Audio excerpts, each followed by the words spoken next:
Jason Stone, the Division Head of Arts and Sciences at OSU-OKC. Let's continue our conversation about your future. I'm delighted that you chose to invest in yourself and attend to the next of our videos in the series about the habits of the mind. In this video, we're stressing the importance of creating, being innovative, and imagining. 3M is one of America's most creative and innovative companies.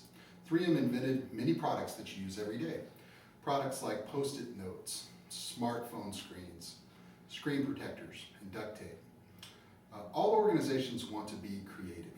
One of the things that bolsters creativity at 3M is that they allow for engineers and people who are in creative positions to spend at least 15% of their time engaged in the process of creativity. They find that giving those smart people time to be innovative and creative helps their bottom line. In fact, one of their fiscal goals for the management of their company is to have at least 30% of their revenue stream be derived from products that have been invented within the last 5 years. At 3M, they're not seeking to invent the next big thing every day. They're hoping to invent the next 100 or so smaller things on a day-to-day basis. 3M is successful because they recognize that creativity takes time and it takes incentive. And here's some of the products that they've made. Duct tape that is also a bandage, a stethoscope that has an MP3 recorder inside of it, smart screen protectors and smart screens, and Post-it notes. All of those products were the product of 3M investing in their employees' creativity. Former OSU Provost and Vice President of Academic Affairs Robert Sternberg and his author, Todd Lupert, explored creativity in their groundbreaking 1995 book, Defying the Crowd, Cultivating Creativity in a Culture of Conformity. And essentially what they say is that creativity is not an innate skill. It's not something that you're either born with or that you have at birth. It is in fact something that's cultivated. Now, while it is not something that you're born with, the text does assert that there's 6 personal resources that dictate how creative you're going to be as a person, and indeed how creative your organization will be as well. Creativity is a product of intelligence, knowledge, thinking style, personality, motivation, and environmental context.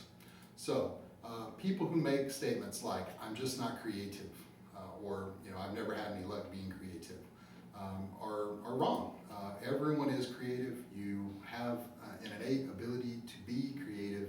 You must cultivate essentially these 6 different personal resources if you want to demonstrate a high level of creativity and innovation in your workplace. Now that may sound kind of difficult to wrap your brain around, and I know that I was sort of struggling with it. What specifically can I do to impact my personal ability to be creative? And I did a little bit more digging, and I found this resource by Dr. Teresa Amabile, who's a professor of business at the Harvard School of Economics. And essentially what she says is that as employees, we don't have a whole lot of control over all 6 of these different areas, but we can control our level of knowledge, and we can certainly control our thinking style. And one of the ways that you can control that thinking style is to attempt to engage in some of these behaviors that Dr. Amabile is recommending. And she recommends being playful. If you're in a situation where you have to demonstrate some creativity, be playful. We oftentimes have some of our most creative thoughts when we're attempting to play with others. Break down organizational norms. If the organizational norm is that you all sit in rows, maybe you'll be more creative if you change up the seating styles into a different sort of arrangement. Being independent. Not necessarily worrying about the creativity of others and just focusing kind of on your own creativity. Tolerating ambiguity, which essentially means you don't know if things are going to work out this way or if they're going to work out this way. Be comfortable in that ambiguous middle. Be comfortable while you're waiting on things to firm up a little bit more.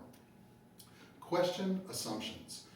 If something is an undergirding kind of assumption of all of these other solutions that have been deemed not creative enough, why don't you begin by questioning some of the underlying assumptions that produced that other solution? Next, seeking novelty. Try things in a new way. Try to do them differently. A organizational motivational speaker that I recently watched talked about something as simple as clasping your hands together. So if you typically do that with your right hand over your left hand, put your hands all the way out like this, and then try to put that left hand over the top of that one. It's absolutely novel. When you do it, your wiring in your neuroanatomy seems to be all discombobulated. That's because there's a lot of value in seeking novelty. Trying things like that can help you be more creative. Next, make models. Draw things out. Try to build something to demonstrate the thoughts that you're having. Some people are much more visual. Once you tap into that visual cerebral cortex, you may be tapping into a different part of your brain, and that may help you come up with a more creative solution. And then finally, concentration. Being creative and being innovative takes a great deal of effort, takes a great deal of time, and if you have a great deal of concentration, that's going to help you to be even more creative. So all of these are things that Dr. Amabile recommends to help bolster your creativity. I think that if you tweak some of those variables in different instances where you're asked to demonstrate creativity, you may find that it's helpful for you as well. So in conclusion, I would like to give you a challenge, and that is I would like for you to ask yourselves as a thought experiment, how many original meanings can you come up with for the word hot dog? This is a task that I've tried with my interpersonal communication students on a number of occasions.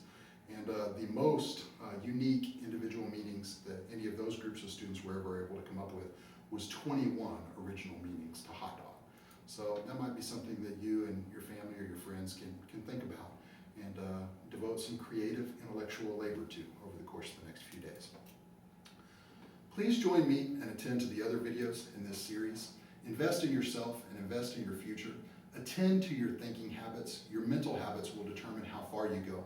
Thank you for your time and attention. Take care of yourself. Have a great day, and go Pucks.